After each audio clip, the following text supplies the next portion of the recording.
Okay, I'm going to go over a little bit of a recap then from the plot.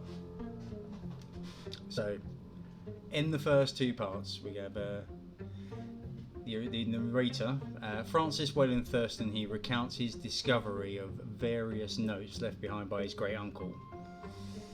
In the first chapter, it's all about a small bas-relief sculpture found among those notes.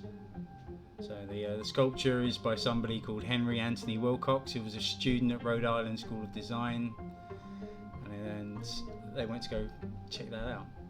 In the second chapter, which was the tale of Inspector Legrasse, it discusses the first time the professor heard the word Cthulhu, and the first time he'd seen that similar image. Legrasse had discovered that relic months before in the swamps south of New Orleans during his raid on a voodoo cult. And the idol resembles the other one. It represented that sort of thing which was fearsome. Okay. The prisoners in 1907, Legrasse he led a party against a squatter community, and those prisoners identified that idol as Cthulhu. So I think that's where we are.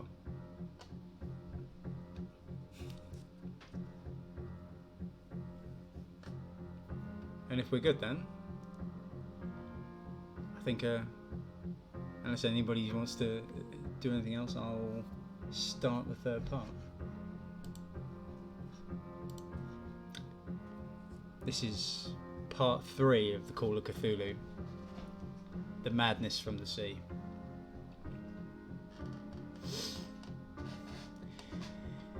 If heaven ever wishes to grant me a boon, it will be a total effacing of the results of a mere chance which fixed my eye on a certain stray piece of shelf paper. It was nothing on which I would naturally have stumbled in the course of my daily round, for it was an old number of an Australian journal, the Sydney Bulletin for April 18, 1925. It had escaped even the cutting bureau, which had at the time of its issuance been avidly collecting material for my uncle's research. I had largely given over my inquiries to what Professor Angle called the Cthulhu cult, and was visiting a learned friends in Paterson, New Jersey. The curator of an old local museum and a mineralogist of note. Examining one day the reserved specimens, roughly set on the storage shelves in the rear room of the museum, my eye was caught by an odd picture in one of the old papers spread beneath the stones. It was the Sydney Bulletin I have mentioned, for my friend has wide affiliations in all conceivable foreign parts, and the picture was a half-tone cut of a hideous stone image, almost identical with that which Legrasse had found in the swamp. Eagerly clearing the sheet of its precious contents, I scanned the item in detail, and was disappointed to find it of only moderate length. What it suggested, however, was of portentous significance to my flagging quest, and I carefully tore it out for immediate action. It reads as follows: Mystery derelict found at sea. Vigilant arrives with helpless armed New Zealand yacht in tow. One survivor and dead man found abroad. Tale of desperate battle and deaths at sea. Rescued seaman refuses. Particulars of strange experience. Odd idol found in his possession. Inquiry to follow. The Morrison Company's freighter Vigilant, bound from Valparaiso, arrived this morning at its wharf in Darling Harbour, having in tow the battered and disabled but heavily armed steam yacht Alert of Dunedin, New Zealand, which was sighted April 12th in south latitude 3421, west longitude 152.17, with one living and one dead man aboard. The Vigilant left March 25th and on April 2nd was driven considerably south of her course by exceptionally heavy storms and monster waves. On April 12th the derelict was sighted, and though apparently deserted, was found upon boarding to contain one survivor in a half delirious condition and one man who had evidently been dead for more than a week. The living man was clutching a horrible stone idol of unknown origin, about a foot in height, regarding whose nature authorities at Sydney University, the Royal Society, and the museum in College Street all professed complete bafflement, and which the survivor says he found in the cabin of a yacht, in a small carved shrine of common pattern. This man, after recovering his senses, told an exceedingly strange story of piracy and slaughter. He is Gustav Johansen, a Norwegian of some intelligence, and had been second mate of the two-masted schooner Emma of Auckland, which sailed for Callao February 20th with a complement of 11 men. The Emma, he says, was delayed and thrown widely south of her course by the great storm of March 1st, and on March 22nd, in south latitude 4951, west longitude 128.34, encountered the Alert, manned by a queer and evil-looking crew of Kanakas and half-castes. Being ordered peremptorily to turn back, Captain Collins refused, whereupon the strange crew began to fire savagely and without warning upon the schooner, with a particularly heavy battery of brass cannon forming part of the yacht's equipment.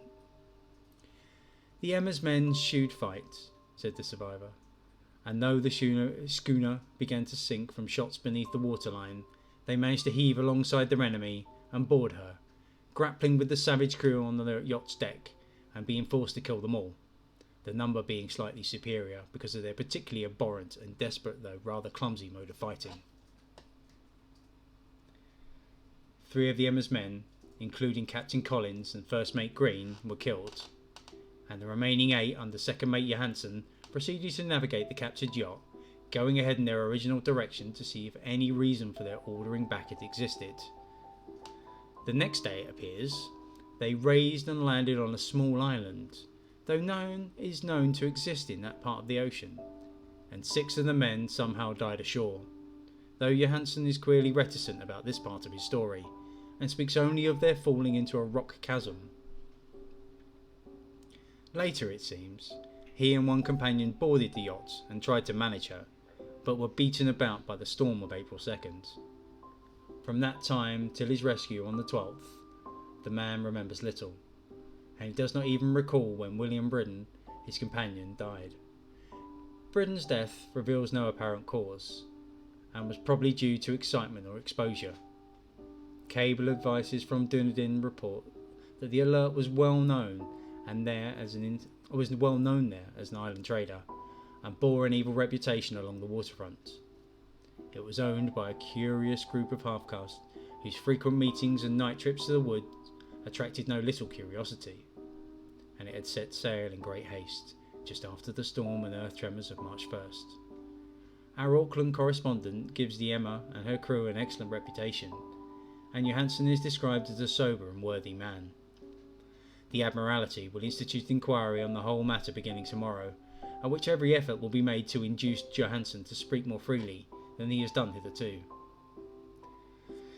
This was all together with a picture of the hellish image, but what a train of ideas it started in my mind. There were new treasures of data on the Cthulhu cult, and evidence that it had strange interests at sea as well as on land. What motive prompted the hybrid crew to order back the Emma as they sailed about with their hideous idol? What was the unknown island on which 6 of the Emma's crew had died, and about which the mate Johansen was so secretive? What had the Vice Admiralty's investigation brought out, and what was known of the noxious cult in Dunedin? And most marvellous of all, what deep and more than natural linkage of dates was this which gave a malign and now undeniable significance to the various turns of events so carefully noted by my uncle. March 1st, our February 28th according to the international dateline, the earthquake and storm had come. From Dunedin, the Alert and her noisome crew had darted eagerly forth as if imperiously summoned, and on the other side of the earth, poets and artists had begun to dream of a strange, dank, cyclopean city, whilst a young sculptor had moulded in his sleep the form of the dreaded Cthulhu. March 23rd, the crew of the Emma landed on an unknown island and left 6 men dead, and on that date the dreams of sensitive men assumed a heightened vividness and darkened with dread of a giant monster's malign pursuit, whilst an architect had gone mad and a sculptor had lapsed suddenly into delirium. And what of this storm of April 2nd? The date on which all dreams of the dank city ceased, and Wilcox emerged unharmed from the bondage of strange fever. What of all of this?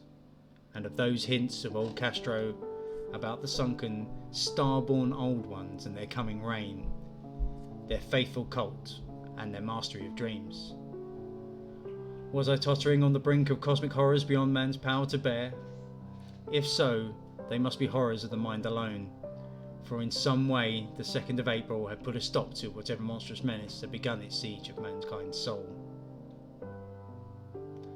That evening, after a day of hurried cabling and arranging, I bade my host adieu and took a train for San Francisco. In less than a month I was in Dunedin, where, however, I found that little was known of the strange cult members who had lingered in the old sea taverns. Waterfront scum was far too common for special mention, though there was vague talk about one inland trip these mongrels had made, during which faint drumming and red flame were noted on the distant hills. In Auckland, I learned that Johansen had returned with yellow hair turned white, after a perfunctory and inconclusive questioning at Sydney, and had thereafter sold his cottage in West Street and sailed with his wife to his old home in Oslo. Of his stirring experience he would tell his friends no more than he had told the Admiralty officials, and all they could do was to give me his Oslo address. After that I went to Sydney and talked profitlessly with seamen and members of the Vice Admiralty Court. I saw the Alert, now sold and in commercial use, at Circular Quay in Sydney Cove, but gained nothing from its non-committal bulk. The crouching image, with its cuttlefish head, dragon body, scaly wings and hieroglyph pedestal, was preserved in the museum at Hyde Park, and I studied it long and well, finding it a thing of balefully exquisite workmanship, and with the same utter mystery, terrible antiquity, and unearthly strangeness of material which I had noticed in the grass smaller specimen. Geologists, the creator told me, have found it a monstrous puzzle, for they vowed that the world held no rock like it. Then I thought with a shudder of what old Castro had told the grass about the primal great ones. They had come from the stars. They had brought their images with them. Shaken with such a mental revolution as I had never known before, I now resolved to visit mate Johansen in Oslo. Sailing for London, I re-embarked at once for the Norwegian capital, and one autumn day landed at the trim wharves in the shadow of Edgeburg.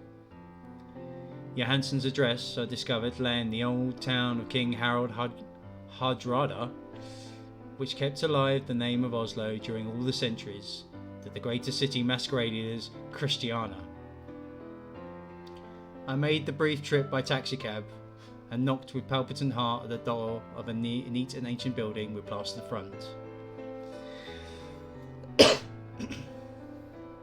A sad-faced woman in black answered my summons, and I was stung with disappointment when she told me in halting English that Gustav Johansen was no more. He had not survived his return, said his wife, for the doings at sea in 1925 had broken him.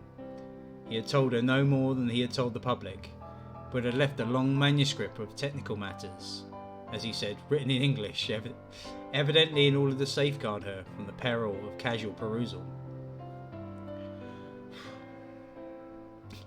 During a walk through a narrow lane near the Gothenburg dock, a bundle of papers falling from an attic window had knocked him down. Two Lascar sailors at once helped him to his feet, but before the ambulance could reach him he was dead. Physicians found no adequate cause for the end, and laid it to heart trouble and a weakened constitution. I now felt gnawing at my vitals that dark terror which will never leave me, till I too am at rest, accidentally or otherwise. Persuading the widow that my connection with her husband's technical matters was sufficient to entitle me to his manuscript, I bore the document away and began to read it on the London boat. It was a simple, rambling thing, a naive sailor's effort at a post-facto diary, and strove to recall day by day the last awful voyage. I cannot attempt to transcribe it verbatim in all its cloudiness and redundance, but I will tell you its gist enough to shew why the sound of the water against the vessel's sides became so unendurable to me that I stopped my ears with cotton.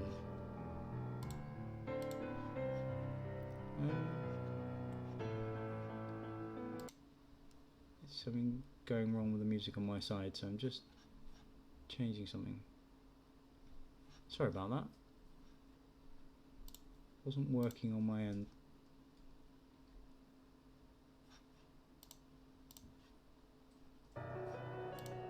Hopefully that's alright. Okay. Thank you. Thank you for the follow, Mac. I didn't know. It was brilliant. Hopefully it did a thing. Okay, well, sorry about the interruption. I'll go back to it. Johansson, thank God, did not know quite all, even though he saw the city and the thing. But I shall never sleep calmly again when I think of the horrors that lurk ceaselessly behind life, in time and in space, and of those unhallowed blasphemies from elder stars which dream beneath the sea, known and favoured by a nightmare cult, ready and eager to loose them on the world whenever another earthquake shall heave their monstrous stone city to the sun and air. Johansson's voyage had begun just as he had told it to the Vice Admiralty. The Emma, in ballast, had cleared Auckland on February the 20th, and had felt the full force of that earthquake boom tempest, which must have heaved up from the sea bottom the horrors that filled men's dreams. Once more under control, the ship was making good progress when held up by the Alert on March 22nd, and I could feel the mate's regret as he wrote of her bombardment and sinking. Of the swarthy cult fiends on the Alert, he speaks with significant horror. There was some peculiar but abominable quality about them, which made their destruction seem almost a duty, and Johansson shews ingenious wonder at the charge of ruthlessness brought against his party during the proceedings of the court inquiry. Then, driven ahead by curiosity in their captured yacht under Johansson's command, the men sight a great stone pillar sticking out of the sea, and in south latitude 47.9, west longitude 126.43, come upon a coastline of mingled mud, ooze, and weedy cyclopean masonry, which can be nothing less than the tangible substance of Earth's supreme terror, the nightmare corpse city of R'lyeh, that was built in measureless eons behind history by the vast, loathsome shapes that seep down from the dark stars. There lay great Cthulhu and his hordes, hidden in green slimy vaults, and sending out at last, after cycles incalculable, the thoughts that spread fear into the dreams of the sensitive, and called imperiously to the faithful to come on a pilgrimage of liberation and restoration. All this Johansson did not suspect, but God knows he soon saw enough. I suppose that only a single mountaintop, the hideous monolith-crowned citadel whereupon great Cthulhu was buried, actually emerged from the waters. When I think of the extent of all that may be brooding down there, I almost wish to kill myself forthwith. Johansson and his men were awed by the cosmic majesty of this dripping Babylon of elder demons, and must have guessed without guidance that it was nothing of this or any sane planet. Or at the unbelievable size of the greenish stone blocks, at the dizzying height of the great carven monolith, and at the stupefying identity of the colossal statues and bas-reliefs, with the queer image found in the shrine on the Alert, is poignantly visible in every line of the mate's frightened description. Without knowing what futurism is like, Johansson achieved something very close to it when he spoke of the city, for instead of describing any definite structure or building, he dwells only on broad impressions of vast angles and stone surfaces too great to belong to any right thing right or proper for this earth, and impious with horrible images and hieroglyphs. I mention his talk about angles because it suggests something Wilcox had told me of his awful dreams. He had said that the geometry of the dream place he saw was abnormal, non-Euclidean, and loathsomely redolent of spheres and dimensions apart from ours. Now an unlettered seaman felt the same thing whilst gazing at this terrible reality. Johansen and his men landed at a sloping mud bank on this monstrous acropolis, and clambered slippily up over the titan oozy blocks, which could have been no mortal staircase.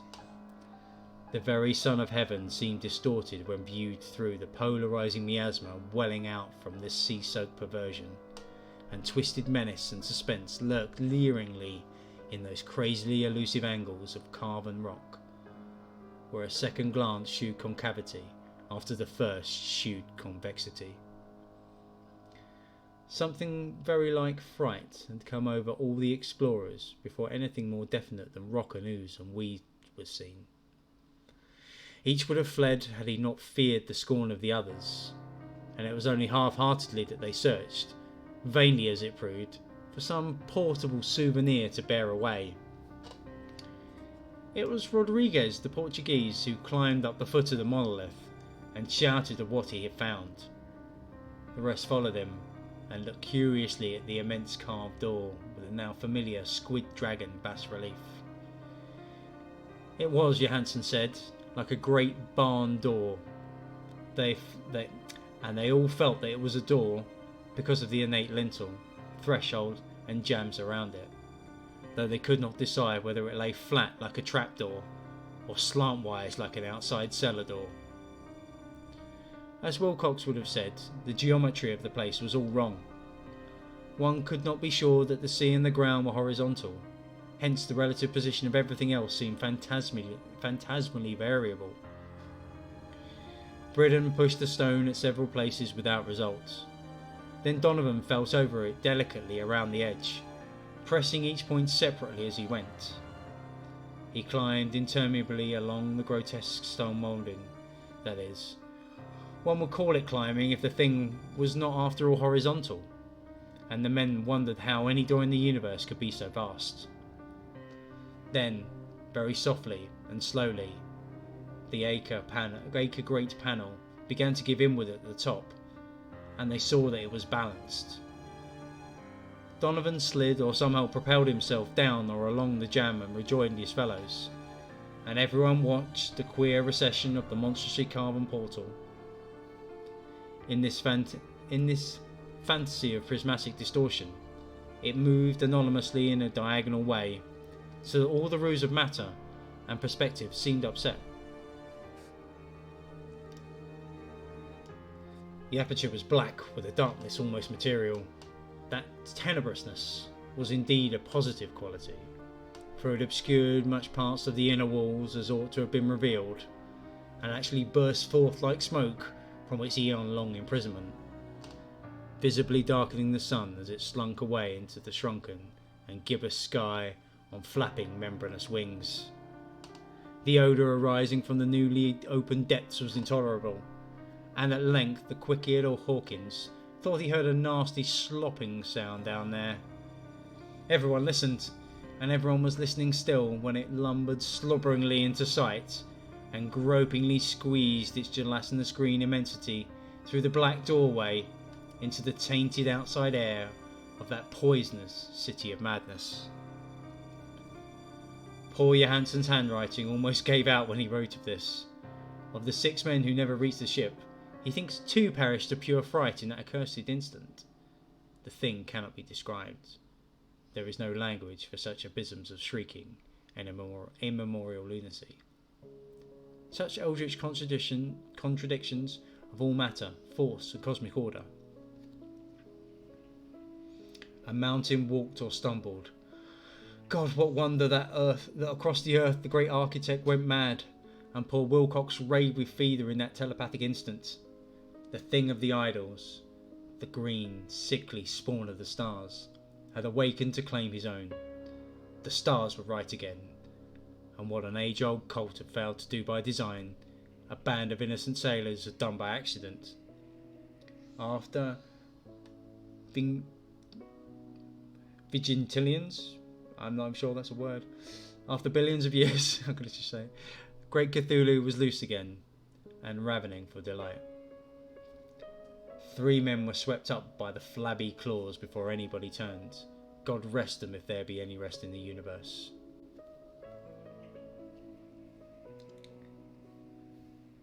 They were Donovan, Guerra and Angstrom. Parker slipped as the other 3 were plunging frenziedly over endless vistas of green crusted rock to the boat, and Johansson swears he was swallowed up by an angle of masonry which shouldn't have been there, an angle which was acute, but behaved as if it were obtuse.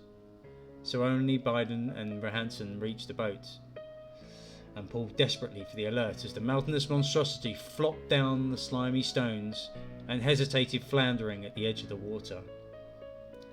Steam had not been suffered to go down entirely, despite the departure of all hands for the shore, and it was the work of only a few moments of feverish rushing up and down between wheel and engines to get the alert underway. Slowly, amid the distorted horrors of that indescribable scene, she began to churn the lethal waters, whilst on the masonry of that charnel shore, which was not of earth, the Titan thing from the stars slavered and gibbered like Polypheme, cursing the fleeing ship of Odysseus. Then, bolder than the storied Cyclops, Great Cthulhu slid greasily into the water and began to pursue the vast wave-raising strokes of cosmic potency. Bryden looked back and went mad, laughing shrilly as he kept on laughing at intervals till death found him one night in the cabin, while Johansson was wandering deliriously. But Johansson had not given out yet. Knowing that the thing could surely overtake the alert until steam was fully up, he resolved on a desperate chance, and setting the engine for full speed, ran lightning-like on deck and reversed the wheel. There was a mighty eddying and foaming in the noisome brine, and the steam mounted higher and higher. The brave Norwegian drove his vessel head-on against the pursuing jelly which rose above the unclean froth like the stern of a demon galleon. The awful squid head with writhing feelers came nearly up to the bowsprit of the sturdy yacht, but Johansson drove on relentlessly. There was a bursting as of an exploding bladder, a slushy nastiness as of a cloven sunfish, a stench as of 1,000 open graves, and a sound that the chronicler would not put on paper. For an instant the ship was befouled by an acrid and blinding green cloud, and then there was only a venomous seething astern, where, God in heaven, the scattered plasticity of that nameless sky spawn was nebulously recombining in its hateful original form, whilst its distance widened every second as the alert gained impetus from its mounting steam. That was all. After that, Johansson only brooded over the idol in the cabin, and attended to a few matters of food for himself and the laughing maniac by his side. He did not try to navigate after the first bold flight, for the reaction had taken something out of his soul. Then came the storm of April 2nd, and the gathering of the clouds about his consciousness. There is a sense of spectral whirling through liquid gulfs of infinity, of dizzying rides through reeling universes on a comet's tail, and of hysterical plunges from the pit to the moon, and from the moon back again to the pit, all livened by a cachinnating chorus of the distorted, hilarious elder gods, and the green, bat-winged mocking imps of Tartarus. Out of that dream came rescue, the Vigilant, the Vice Admiralty Court, the streets of Dundee, and the long voyage back home to their old house of Edgeburg. He could not tell, they would think him mad. He would write of what he knew before death came, but his wife must not guess. Death would be a boon, if only it could blot out the memories.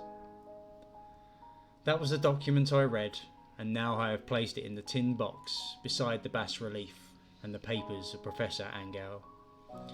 With it shall go his record of mine, this test of my own sanity, wherein is pieced together that which I hope may never be pieced together again.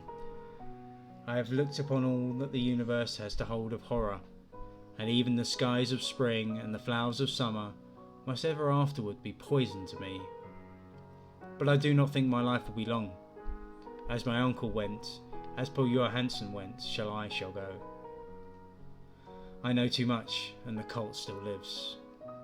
Cthulhu lives still, too. I suppose again in that chasm of stone which has shielded him since the sun was young. His accursed city is sunken once more, for the Vigilant sailed over the spot after the April storm. But his ministers on earth still bellow and prance and slay around idol-capped monoliths in lonely places. He must have been trapped by the sinking whilst within his black abyss, or else the world would now be screaming with fright and frenzy. Who knows the end? What has risen may sink, and what has sunk may rise. Loathsomeness waits and dreams in the deep, and decay spreads over the tottering cities of men. A time will come, but I must not and cannot think. Let me pray that, if I do not survive this manuscript, my executors may put caution before audacity, and see that it meets no other eye.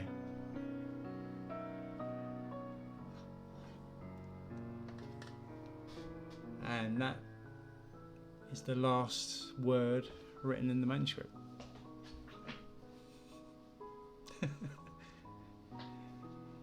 You never get the full word, Squonk. You never get the full story. You get snippets. Because if you know too much, you go too mad. You can't know too much. So that is the end of the Call of Cthulhu part 3.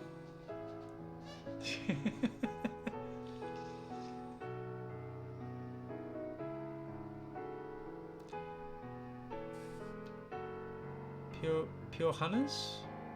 What? I don't get that bit fancy. Maybe something I said. I need a drink. I am currently sort of a bit dry mouth, so I'm just going to go grab a drink very quickly. If you'd all hold on 1 second while I go grab a drink, I'll be back. One moment.